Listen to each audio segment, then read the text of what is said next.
Thank you, Mr. Chairman and Madam Ranking Member and members of the committee.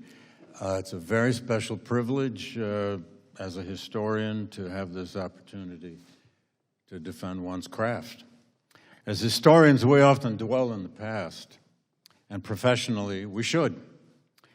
But in the spring of 2025, with President Trump's executive order restoring truth and sanity to American history, and now with the White House's report Saving America's Story, the President has come storming into our work lives with vengeance, and we welcome the challenge. The present is inherently interwoven with the past. The White House now believes it should pronounce on the nature of history and the presentation of the nation's treasures at the Smithsonian. The recent report by the White House Domestic Policy Council is nothing less than a declaration of political war on the historian's profession, as well as on the freedom and curiosity of anyone who reads or visits museums. In other words, President Trump has declared war on free minds and free education.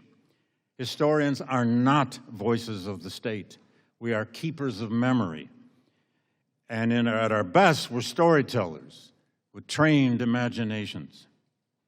And yet, they declare with such certainty what forms of, and these are the words of the report, heritage, destiny, settled truths, and indeed stories, that the Smithsonian should instill, one of the report's favorite verbs, in the minds of the public. Historians are now fighting back in the interest of scholarly history well told for the broadest possible public. Ours is a beautiful and ancient craft, essential for any society's need for self-understanding. We are equipped with a host of modern methods, but guided ethically by very old rules that no authoritarian political project ought to be allowed to profane. As a historian reads, listens, searches, measures, imagines his or her way into and through all manner of evidence, facts, sometimes clear, sometimes slanted every which way. We examine, read, accumulate, sift, study these modes of evidence with hopefully empathy and humility. Then we rise up from all our data and our sources and all manner of context and fashion all this into a story, into narrative, in order to inspire and take our audiences somewhere. And once we get them there, we are bound by our craft to make an argument about why this all happened and why it matters. People often comment on how Trumpism would like to return us to some version of the 1950s, when America was great. In this report, they have transparently done just that. The report is rooted explicitly in the Cold War of the 1950s, in the founding of the National Museum of American History, its legislation and dedication speeches. The founding words and sentiments understandably breathed the rhetoric of Cold War triumphalism. How could it have been otherwise?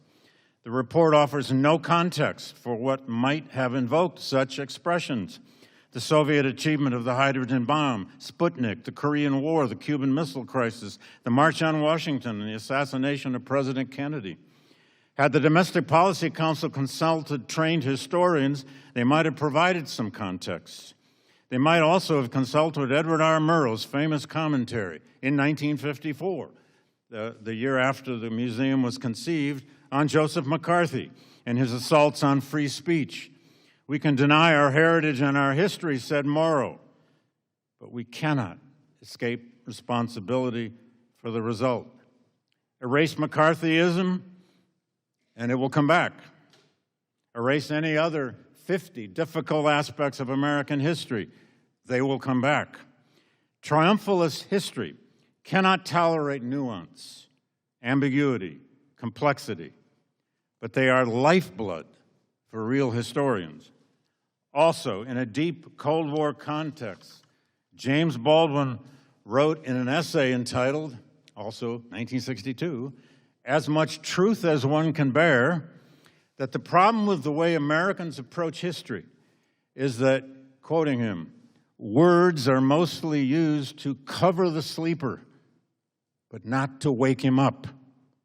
We do not write woke history, whatever that is, but we do try to awaken citizens. In recent decades, we sowed the wind with new kinds of history. Here comes the whirlwind. If we're not careful, we will end up with what the great writer Toni Morrison called statist history, and it will create what she called sanctioned ignorance. That's what's at risk. Thank you.